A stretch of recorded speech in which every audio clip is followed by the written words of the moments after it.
Hello there, listeners. Welcome again to Faces Going Places, the show that's dedicated to the community. I want to say at the beginning, we're a 501c3 nonprofit organization. So if your heart tells you that you should make a donation, you can do that. Go to facesgoingplaces.org and you can make it. We are so excited that this is Black History Month. And folks, we're bringing to you some of the things that nobody will tell you about. They happened, they made history. And the persons that we promised you we will bring into your home, wherever you are, these are people that have blazed a trail, they've made history, and maybe you don't know much about it. You know, communication is something that we all should have. The better your communications, the better communities get along. And we have a gentleman is from a family. They've done something, poured their heart out to make sure that they could communicate with us.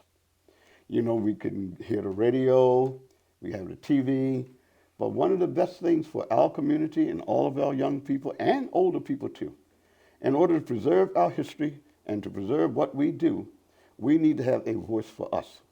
The young man I'm about to introduce you to, that has been his dream for many years, and he's into something now that is a movement. It's not just that you get a paper. He does a newspaper. I want you to hear his story, hear what his goals are, and also be listening as to how you can help make this all possible.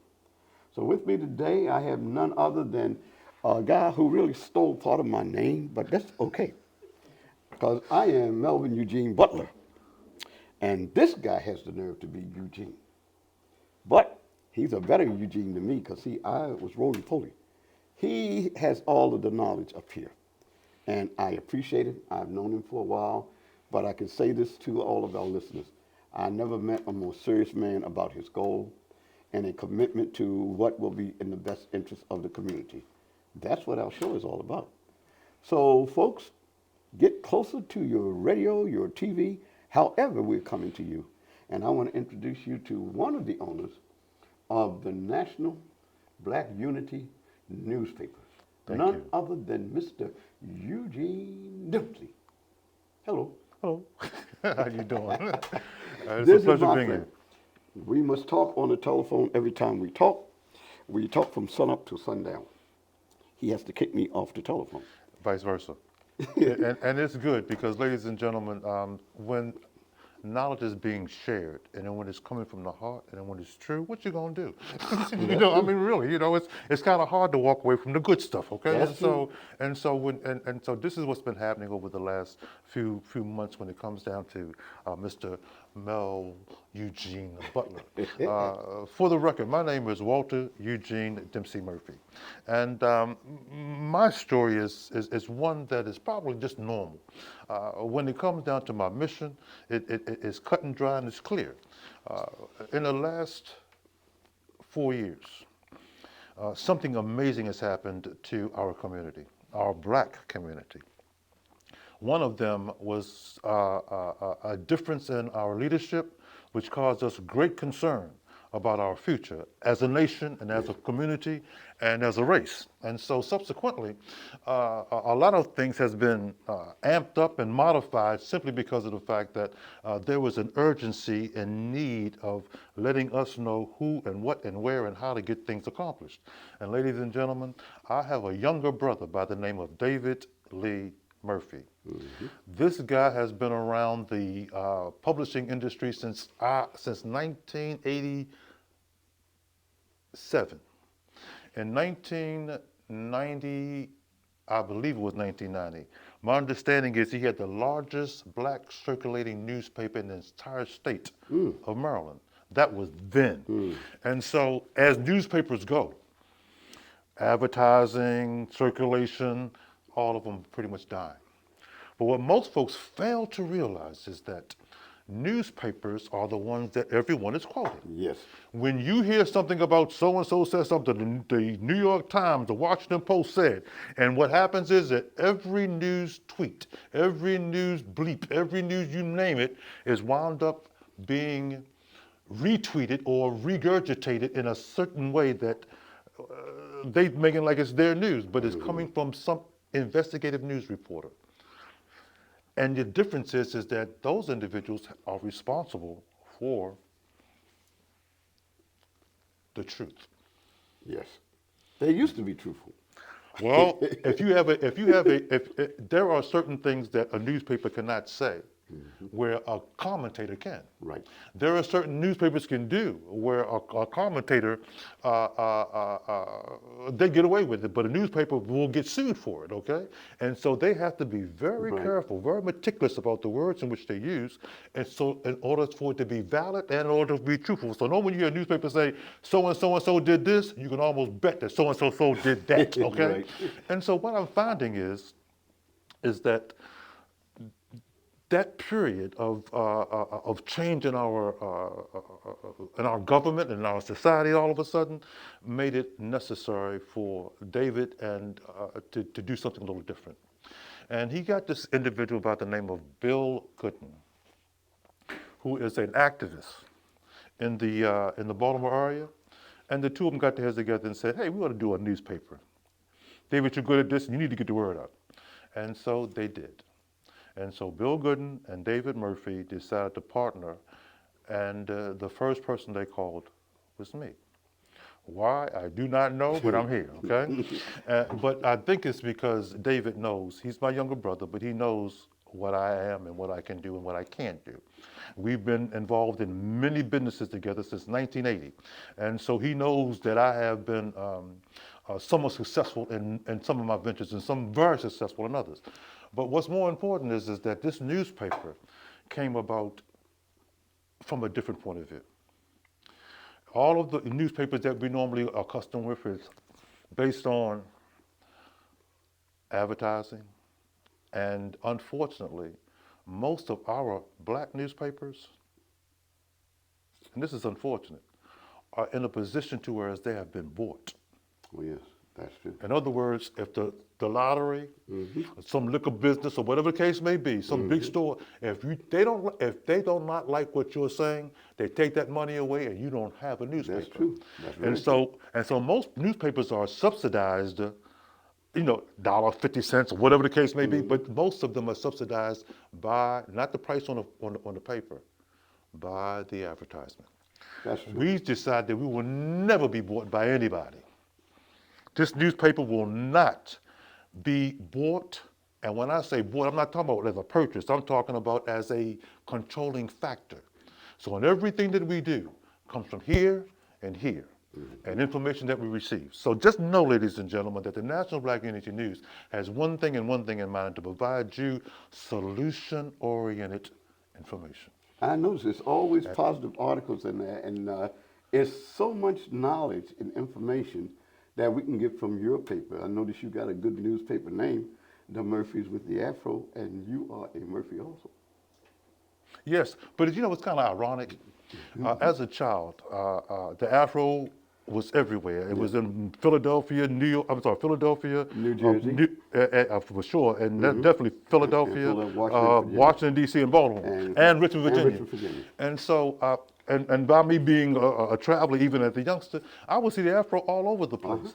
Even as a child, I was a student at Carver Vocational Technical High School. You went to Carver? I went to Carver. I went to Carver. Small world.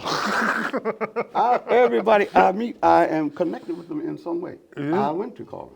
And Carver Vocational Technical High School. That's right. And my stuff is still in the basement. Isn't that something? We'll have to get together because my son wanted to do a museum and wanted to know where all my stuff was. It's at Carver. Fantastic school. It was. And you see, one of the things about a school like that, I want to get on this too, because this is one of my missions also. A vocational technical education was one of the things that I have found that was really intriguing. But getting back to the newspaper and getting back to Carver, that's where I wound up taking printing. And under George Johnson, okay? And I was under Gosnell. Right, okay. And the automobiles. And he even had me go over to the Afro-American newspaper to work. Yeah. You understand what I'm saying? As a student, you understand what I'm saying? And he had me work on the linotype machines. And so that was a thrill for me. It was educational, but it was also a contribution. Okay? Yes. But the beautiful thing is this. is that when it comes down to newspapers and the way we are now treating information, it's totally different. But you said you went to Carver. I'm there with What class were you in? Say it again. What class was you? 66. See, he was just a baby when Yeah, I came out of I'm there. spring chicken, y'all. We were the first graduating class, full graduating class from the new Carver. Say it again. We were the first full graduating class. In other words, we came in the 9th grade and went all the way to the 12th grade. We didn't have ninth grade when we were I there. know, I'm saying, I just said you didn't. There was no ninth grade there when we were You there. came, right. So we went through that, and Carver, like I said, it was there. When I did things in Baltimore, all the pictures they took from different places, and in the hallway where they had the big round The like rotunda, right? When you first walk in I the room. didn't know that we were the first ones that they put one company stuff in that whole rotunda. That's how much stuff we were doing back in that day. Wow, yeah. And my son wanted to start a museum. And so he wanted some of the historical pieces. And they found out that I was on the wall, the wall they got up there. And my son went in to talk to the principal, excuse me, at that time. And she said, well, when I came here, I didn't know who that guy was up there. Because back in the day when we were training model cities, we trained the board and we trained the staff. When we brought the Harlem Globetrotters or the Harlem Wizards to town, it was the printing shop that did our flyers, did our shirts, and also we found out that more cleaners in certain fields were the entrepreneur owners were graduate of Carver. Real briefly, I know we're going off on this, but we're going to get back Well, to we're this gonna newspaper. get back to the but paper no, because but it's this is important for everyone that's listening. There was a report on TV, I think it was about 2 days ago, and it was talking about how college graduates are now making less money than almost high school dropouts, okay? And one of the reasons for that is because, of course, they have trained you to buy into something that you may not ever use, and this, that, and the other. But what I found out was that this thing called vocational technical training, or they now call it CTE training, this is what was the backbone of America. We're talking about carpentry, bricklaying, automotive mechanics, tailoring, home economics, beauticians, nursing. All of those things were taught in high school. Yep. And so as a high school student, you came out with the skill, and sometimes you became out with a certificate of completion or and a few other things, an apprenticeship. Oh, yeah. And the beauty of it all is that that's what helped America, Black America, support our civil rights movements. Before then, we didn't have that much money. But then in the late 50s, early 60s, all of a sudden, all these carpenters and it was in the unions and this, that, and the other, they was doing things. They had the opportunity to when all of us was getting locked up in jail, they would send somebody there and get us all out. Yep. And so that's what was going on then. And so, and that goes back to the school and the newspaper. You see, that's why like I said, I started printing there, and then because of my printing background, and believe it or not, when David decided to go to a school, he said, my brother went to, he wanted to be an electrician, but they didn't have, electricians was like 2-3 months out, okay? So he decided, well, I don't see anything else on this list. Oh, printing. And so he decided to become a printer. Ladies and gentlemen, that's one of the best things that's ever happened to America. And when I say that, especially Black America. Absolutely. This young man, this is my little brother, y'all. I'm going to put it out there. He is no joke. He's extremely serious about what he's doing, and he is adamant about making sure that you guys get the truth. And so, and one of the things he also does is that, look, we know that John got murdered and so got shot and this and that and put out, all that stuff, right? Within 3 weeks, that stuff is normally old and forgotten about. The stuff that we put in there is good for you today, tomorrow, and yesterday, to be honest with you, because people putting those articles together. And absolutely, we have a slew of individuals who have bought into our concept, which what they do is just give. Everybody in the newspaper is a giver. I'm gonna say this one more time. Either they have a product that's worthy of your time and efforts, or they're providing you information that you can use. And so this is one of the things that we appreciate about this newspaper. And again, we will never, ever, ever, never, ever be owned by some company because of the fact that they want us to go this way and our people need to go this way. Mr. Dempsey, tell me this, because a newspaper is one of course, the essential communication blocks that we have. And there are so many small businesses out there that don't realize most of them have a unique story. If they've survived this long, they do have a unique story. How does one get in touch with, say, you or your paper so that we can feed the news that comes out of the community and you guys will be somewhat of a screening thing? You know, at Morgan, the gentleman who's over the communications program at Morgan, Dwayne Wickham, Dwayne Wickham is a product of Cherry Hill, but he was also a major contributor to the USA Today in those articles. He's now in charge of the global communication program at Morgan. And of course, they're trying to find out how they can get some of the students at schools such as Morgan, Coppin, and those students that want to know more about their history and more about what's being written about the people that come behind them, because there is a communications gap. How do they do it? How do they get in touch with you? You've got great writers, but I guess some of the kids are trying to become interns. We have a lot of interns. DJ Five Star has a lot of kids that would like to be, in an intern program. How would that happen? Well, first of all, you can get in contact with me, and I'm going to put it out there, ladies and gentlemen. My telephone number is 804-721-7515. Again, that is 804-721-7515. But if you want to get in contact with the National Black Unity News, you can go online. And it is T as in Tango, N as in November, B as in Bravo, U as in uniform, and N as in November.com. TNBUN.com. And go on there and it will open up the news for you. They'll have a copy of the newspaper for you. Right now you can go into our archives, but starting I believe next month, you will only be able to look at the recent copy. We're kind of trying to reserve that for folks who are now what I call our subscribers. Right. But you can go online and take a look at the newspaper and glean a whole slew of information about what's going on now and some of the things that may concern you in this paper, in this very issue. And so, or you can get in contact with the directory, which is another thing that we're promoting. And the directory will allow you to be able to connect with the National Black Unity News also. And that is thedirectory2020.com. Right. You know, I've always wondered about, I knew communication was good because I worked at the Afro-American newspaper for many, many years in different departments. And I've always been curious about our black inventors, black folks who make a contribution, but there's nobody to push them, and yet they have a needed service. I could give you an illustration. You take the young man that's actually producing this program. We know that in our communities, many people in our communities would like to be a part of the STEM program, which they talk so much about. But the fact is that a lot of people, our children, are not prepared to go into the STEM field. And the reason for that is, you say science, technology, engineering, and math. Well, if the biggest field for jobs is going to be in the STEM program, you would think that there would be programs. An engineer cannot be an engineer if they don't know math. It's true. An engineer, but math is okay and it's good, it's essential. But if you don't understand what you are reading, if you can read, then you don't have a chance at the STEM career.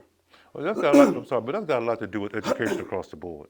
Yes. You and I both know that it is still separate and it's still not equal. Right. You can say what you want, Absolutely. ladies and gentlemen, but it's not. Absolutely. It is separate and it is not equal. What our educational system has done is taking public money and putting into private educational facilities, but what that does, it really harms the core information of a 4, 5, 6, 9, 10, 12-year-old. And so by the time that they're ready to go to an institution of higher learning or to matriculate through institutions like a Morgan or a Hampton or anything like that, they don't have the skills. Well, that's true. And to comprehend, a person like him who's out there, he's a young man, he's struggling to get some way of getting his message to the people that need it, which will be the young people. So his invention is say it teaches kids. It teaches them math through music. Right. Well, and you were talking about the STEM program. The STEM program, science, I'm all over it. The technology, I love it. The engineering part, I'm not a great engineer, but math, I'm all over that too. One of the things I learned over the last few years is that they've been trying to play with that acronym, and they've added some things to it. Well, they Okay. added stream. Yeah, They and added it's the A all for yeah, arts right, A and R. Okay, now and for and the reading. R is for writing, and the A is for arts. Yes. Well, that encompasses everything everybody does. That's right. So there's no a STEM program would not be a STEM program. I'm sorry, a STEM program would be a STEM program. A STEAM program is everything. I don't see anything missing, to be honest with You're you. true. So You're true, but they don't do what they need to do for our kids in preparation. You have to take a child to about 3 or 4 years old Right. and start them at that age in order for them to be able to take the STEM careers and be able to go through it like they should. They should not have to struggle to go through, say, a STEM program. Well, the reason that they struggle is because of things like you said. When your education is not equal, education is not taught in the classroom. That's right. Most of your education is done at your home and where you and all your friends and this and that and the other. They will teach you certain aspects about, history or math or this and that and the other. But at the end of the day, your true education about life and how it impacts you and some of the things that you want to be involved with in the future, that doesn't normally come in the classroom. That normally I comes know. from So elsewhere. how do people like us get a person like that into our system? Because now, say, when you have children that are staying home, you have children that are staying home, and the expectation is to prepare them like they haven't missed any time when they go back to school. That's not, So- that's not, that's not the case. That's just like a summer vacation. but I They agree. lose stuff But- in the summer vacation. But right? that's my point. My point is when you have people home who didn't maybe graduate high school, trying to teach the kids to go into a program that would be beneficial to them. So if there was something that educators say, okay, kids learn through music. You take a child and play a rap song. You play it for about 3 days, and they know every line. That's right. Every line. Every line. So- And the inflection in that line. Yes. So to me, a program like that should almost be a movement, because here's something that we know many of our kids need. But yet, in say some systems, such as the system in Baltimore, you can only sell so many of those directly to the schools. That's the Then thing. you have, that's a tragedy. Yes, it is. So then you have a level. There should be no level on anything that anybody brings to our community if it helps prepare our kids for the future. Totally agree with you. yeah. But one of the crazy things is this. You see, you was talking about, the limitation on funding. That's in some doctrine somewhere. Oh, that's, yeah. that's not an individual person saying, oh, you're only going to do $50,000 I or agree. $100,000. I agree. It's a system. And that's one of the things that we all have to deal with. I write often about laws, rules, regulations, and customs. I write about it all the time because that's pretty much a lot of what we have to deal with on a daily, consistent basis. And so, and a lot of them are good. Don't get me wrong. A lot of them things, to make things just, to make things palatable for everyone, great. And to But- give our kids hope that if they go into something, it doesn't have to be so difficult that they run away from it because they're not enjoying it. I was like at the bottom of the class. If it was anything below the bottom, I was there. But see, that's the problem. You cannot equate the value of a human brain by dumbing down what's going on in the classroom. right. Now, I'm sorry, ladies and That's gentlemen, right. but our brain and the way we individually can be taught is not done in the classroom. Exactly. There is 5 people in this room right now, and I guarantee you, every one of us learns just a little bit different. Yeah. And so what we have to do is, in a sense, make it broad enough so that people can be involved, but then it has to be flexible enough that the individual can feel.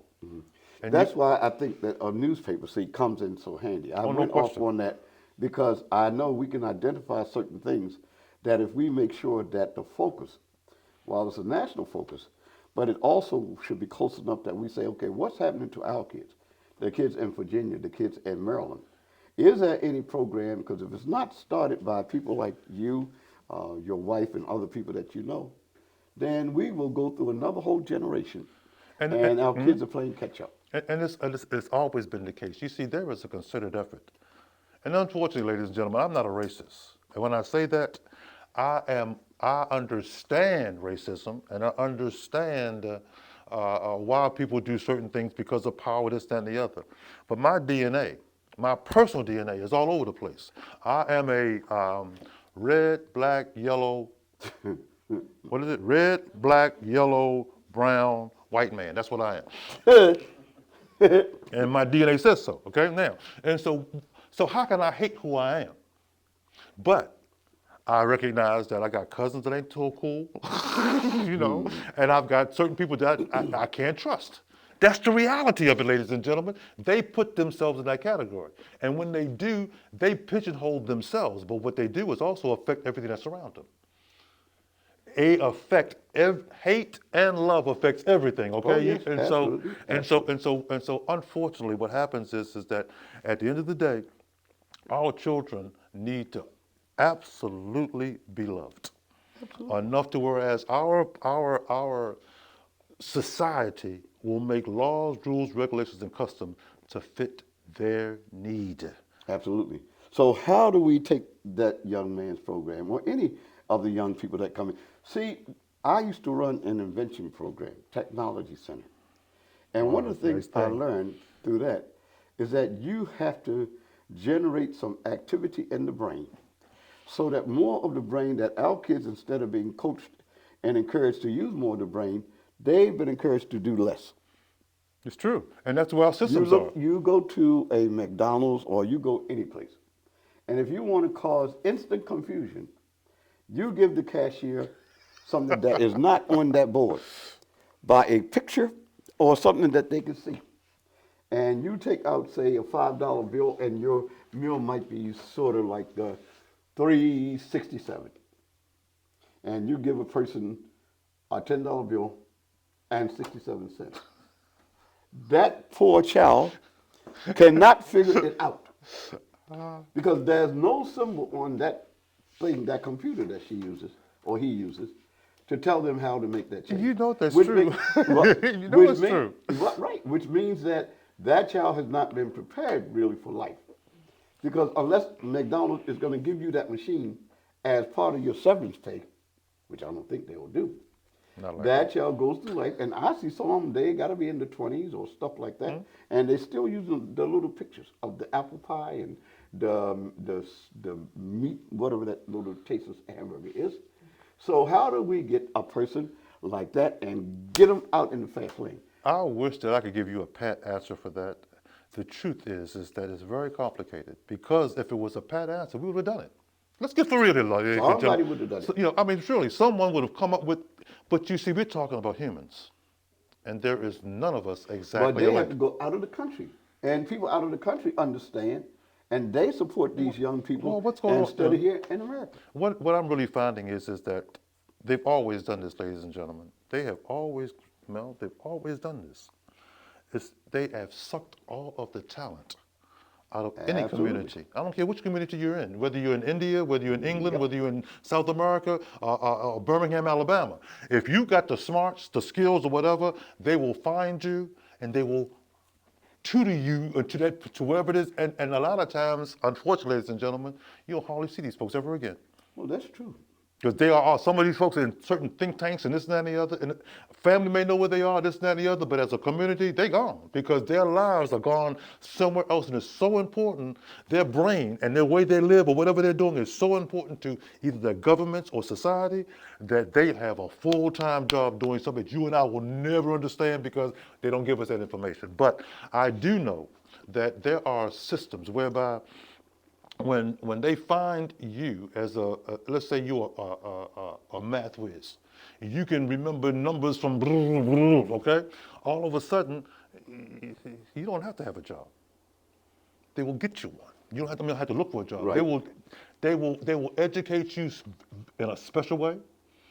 And they will give you special label people. you, or label you so that you can get in a certain category that you know the child will never come out of that ditch. That's right. That they put him in. And you see, and there's this thing called, the upside is that we understand that our human brain can do almost anything, and if you give it the right nourishment, the right environment, it will do wonderful things. Well, you And can't if you, have artificial intelligence unless you got some foundation of intelligence. oh, absolutely. But And what? no computer that I know was ever made that didn't come from somebody's brain. Oh, absolutely. They claim that the computers can do wonders. What's it called that?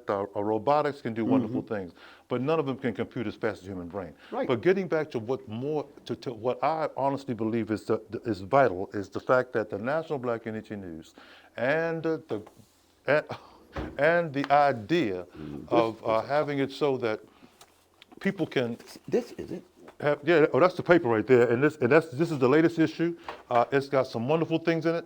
But getting back to your point, the National Black Unity News addresses that. We have a youth editor who every quarter does some wonderful writings to our youth.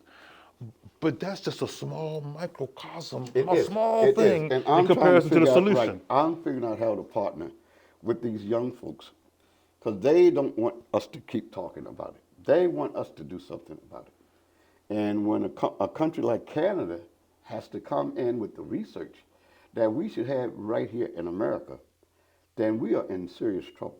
Ladies and gentlemen, let me share something with you, man. Canada may have broadcast it and put it out there, but I guarantee you, America already knows what America's about.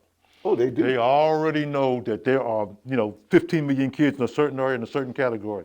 They're already making jails for certain kids. They're already setting up institutions for certain kids. They're already doing it. So it ain't like we don't know. Oh, I It's agree. their mission. You have to understand something. There is a mission out here in America that has always been prevalent, and it's unfortunate, but we are not. Well, I can see it doesn't favor us fully. If you get some of the benefits, I'll admit it, some of it's pretty good. But if you look at the core of a lot of our laws, rules, regulations, and customs, they're designed to make sure that only certain people can succeed in the way what we call to be totally free. I understand, but I think that it's coming from us, and I know our time is about up. So, Yes. see, these are the kind of relationships that we have to keep going. And they're the kind of relationships that people like us have to fully commit ourselves Oh, yeah. to reaching down to those generations Oh, yeah. that have gotten away from us. So all of this is by design. When your kids don't respect one another, when they don't even know what a soft skill is, when you have a teacher, if you go through the schools, I know that at least 30% of the teachers that are teaching the STEM program have no background in teaching STEM program. And what does that tell you? That tells you specifically that our children are getting inferior education because you're not Absolutely. getting the total maximum effectiveness out of that curriculum. And Right. so, So we have to develop something that doesn't talk about it because those kids have heard talk all the time. One of the things that we're doing in terms of everything that we do from here on out, a portion of what we do, not later, but what we do is to buy some of those machines and put them in our community because we don't have to wait for somebody else to do what we can do ourselves. that's true. That's part of our So- problem. And I'm sorry for cutting you off, but listen, I need to voice this to America. We already have everything that we need to succeed. Absolutely. I'm going to say this one more time. We as black Americans already have everything that we need to succeed. And I There are agree. some forces out there that's trying to slow you down Right. and steer you the wrong way. And there are some laws and rules and regulations and customs that are still out there that are still hindering us. However, we have the power, the wherewithal, the resolve, and the need to make some changes. And And I if think we we don't can do do it, that. I'm sorry. I but- think we can do that. Yeah, and if we don't do viewers, it- I know my time is probably up now, but I just wanted you to hear that there are some things out there. And if we work together and let those people who have contacts, that we stay in touch and communicate with one another, it amazes me. I started a little thing in Baltimore called AFRAM. It was called, we did that. That was from us. That came out of Model Cities Council E. Irvin Conway was the director. I trained the Model Cities board and I trained the Model Cities staff. Wow. And the young people said to us, leaders at that time, and I wanted to know why they weren't doing the trouble that kids do now, but it was still trouble. All right. And I asked them, why did they think that people were so hard on them? And they told us that because we were like the clowns and those the leaders. And I said, what do you mean? They said, well, look at you guys. You guys come and the pimps are all dressed up and they got all the money and you guys come around with your jeans and, looking like bums. I said, okay, is that why you don't want to? Nope, there's more. They said, look at the cars. You guys have hoopties and all, the kids said it. That's right. They're right. They said, you got hoopties and why would we want to go and follow a hoopty? So from that minute on, we took the kids and we formed a little group. I went out the very next day and ordered a car. It was the first telephone inside that car in Maryland. There you go. I bought a car, and the car ended up being in the movie Superfly. And What? I know the car well. That's right. That's right. And the kids did. Huh? And they gained something from that because it's something that they did. And I said, what do you want to see? They said, we want to see a festival or something that we can be a part of. Wow. When we go to the Italian festival, when we go to the German festival, when we go, they said they have all those things downtown, and we have never seen a festival downtown for us. That's right. That's right. That came from the kids to me. That's amazing. We did that. It was called the Salute to Soul Festival. It was filmed by a teacher from Evanston High School. His name is Bill Jessup. He is still alive. He was a cinematographer. I didn't even know how to spell the word, but he made the film. Right. And where they tried to not have that event, it was held in downtown Baltimore, in the Hopkins Plaza area, where BG&E tried to block it because they thought the kids would break that glass windows that they had in the office down there. Oh, excuse me. Yes. Were white kids involved? No. Oh, the black kids are going to break the windows. Yeah. I I wanted to hone in on that because that was a concept that I wanted to make sure. Yeah. So every one of the leaders at that particular time, when BG&E threatened everybody, they went and they kind of hid under the tables in every place. The only person that had the nerve to come out, and I have the pictures, by the way, was Mayor William Donald Schaefer. My man. He was a good My mayor. man. I don't care what people say. And if My they man. say the wrong things, then they are lying because the man tried to bring the city around. I don't disagree with you. He taught me right. He said, can you bring to the community something that will keep them from not wanting to run downtown and riot every time something doesn't go their way? right. Can you teach them how to go down and how to put projects together and what a council meeting is, and that every Wednesday they go in and they build on things that the public has come to them in the form of a proposal. That's beautiful, man. That is wonderful. That has gone, and this was the thing that upset me. When I came back from Africa, I kept hearing all these murders, all these killings, all these things. Do you know that AFRAM is the only thing they have annual for our people that has never been a problem? Never. So that is news, and I say, okay, for the Afro and everybody else, that news, but I came back and I kept hearing a murder, a murder, a murder, a murder, a murder, a murder, a murder, a murder. And something went around in my brain saying, well, why are they talking about all these? And I asked somebody, have you guys been having problems with AFRAM? I followed you even when I was in Africa. I never heard of any. And the lady said to me, about 67 years old, she said, since we got the training, our communities were coming together. Right. The closer they got to coming together, going up towards, say, the 75, up to 80, they said, we didn't have this crime. All our kids wanted to know was how could they be apart? Well, you know what's going on. This is a heartburn. We was talking earlier about CTE and vote technical training. It's a heartburn when you think about having a skill versus those who don't have a skill. And when you have a skill, you have worth because you know there's something that you can do. Right. Yeah, I'm not talking about fall back on something. I'm just talking about something that you can do. If you can, You can make a you're a livelihood. carpenter, you It's can a be a auto livelihood. mechanic. You can do that Yes. on your time or part time. Okay, and it gives you what you call worth. And that's unfortunate, but a lot of our young do not understand who they are, how powerful they are. And so what do? They fall for anything. You know what I'm That's talking true. about. And so lo and behold, here they are with virtually no self-esteem. And so what happens is that they can be persuaded by to do almost anything and they've got nothing And, to lose. and they usually do. And what I'm I'm going to saying, have to end this yes. segment, folks, but I do But want to give. before you go, but can I do this really quickly before Yes. you go? Yes. This is the National Black Unity News, ladies and gentlemen. It is a wonderful periodical. It's designed, if you're a black person, for you. All right. Now remember that. But before we get off, I just want to thank you for taking the time. Thank And for you. our audience, I think that this type of thing has to get bigger and better.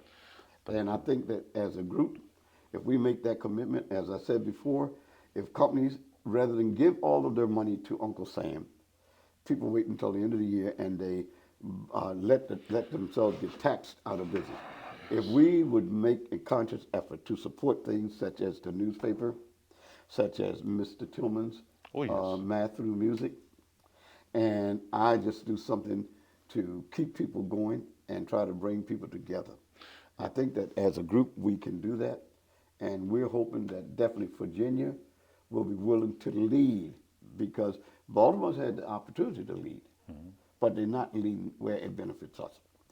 So we have to come together outside of Baltimore and do some things because they love you when you do something in Well, Baltimore. absolutely. One of the things that also is that when, and this is not necessarily Yeah, about we're the going to National have to Black close Unity. because our time How much time we is got kind left? of up. But this is going to be short and sweet. It's important to know that no matter what we do in the future, we have to do it together. Absolutely. I mean that. I don't care how. And you see, and when one community, like you was talking about in Canada, and brings it down to 5-star in reference to making music Yep. part of your math program. I've known this forever and ever and ever. If you know music, you know a quarter note, you know a half note, you know those things, Absolutely. okay? And so, Absolutely. And the notes I can't play, eighth notes. right. And so, and that's a part of what our children need. Question is now, how many kids are in the music program? Well, that's part of what we will get some numbers It on. used to be. It used to be by the time that you was in the 6th grade, you had a flutophone in your hand or That's something right, like a that, and you clarinet or something like that. Yeah. and you knew all those notes. Okay, every good boy does fine. You knew that. Okay, and so, but I wanted to say that at the end of the day, it's important that we wind up making sure that the STEM programs and the musical programs and all of those things that goes along with educating our children, we get involved with both feet in the water. Don't put your And, toe in and, it. and, Put and, both feet in the water and and get in there and I help agree. something. On that note, we're going to have to shut it down, but I think that's a good challenge for us to take. Yes, it is. And I think that people should be able to see what we do. We come on a program, we talk about our sponsors being something called Pure Light, Pure Dash Light, which is something that every home, every school, every retail store, everybody needs to know about that product. It's in there And somewhere. it's in here, in the paper. You have done a good job of exposing it. And we're going to expose it more because it's one of the solutions, not the only solution, but it is definitely a solution that's affordable in our community, that will build jobs in our community, and that will give people some self-esteem that they can come back to work. No So question. I invite you, and earlier we had your lovely wife on the program. So with a team like that, agreeing to partner with some of these young people, I think there's nothing that can stop any movement that you're educating the people. You are putting economic development at the forefront of some of our people. So folks, my name is Mel Butler, and on behalf of Pure Light and DJ 5-Star, and certainly the Black Unity newspaper, that you should get a copy and tell your friends to get a copy and tell their friends to tell their friends to tell their friends to get a copy. So if you want to be with us, we're going to come back here because this is a great foundation state to work for our community. It is. It is. Thank you for listening, folks, and be blessed. Thank you.